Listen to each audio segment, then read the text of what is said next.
Hello friends, அடுப்பங்கரை நம்ம வீட்டு சமையலில் இந்த ட்ரெண்டிங் வீடியோ முருங்கைக்கீரை இது மாதிரி செஞ்சால் நல்லாயிருக்குன்னு போடுறாங்க. நான் இது மாதிரி செஞ்சு சாப்பிட்டு பார்த்துட்டு உங்களுக்கு இந்த வீடியோ போடுறேன்.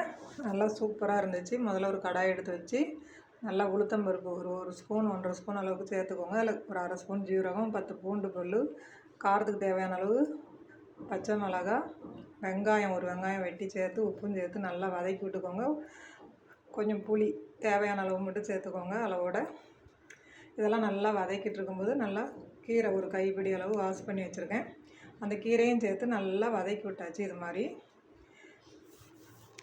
கீரையை வதக்கிட்டு நல்லா தேங்காய் ஒரு அரை முடி துருவி வச்ச தேங்காயும் சேர்த்து நல்லா அடுப்பை ஆஃப் பண்ணிவிட்டு ஒரு கிளறி வச்சுட்டு நல்லா ஆறுனதுக்கப்புறம் நம்ம மிக்சியில் நல்லா அரைச்சி எடுத்துக்கலாம்.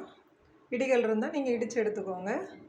என்கிட்ட இல்லாதனால நான் மிக்சியில் இது மாதிரி அரைச்சி வச்சுட்டு சாதம் போட்டு நல்லா நெய் ஊற்றி சாப்பிட்டேன். சூப்பராக இருந்தது. உடம்புக்கு ஆரோக்கியமானது, இரும்பு சத்து மிகுந்த இந்த முருங்கைக்கீரை பொரியல் பண்ணி சாப்பிட பிடிக்காதவங்க இந்த மாதிரி செஞ்சு சாப்பிடுங்க. சூப்பராக இருக்கும்.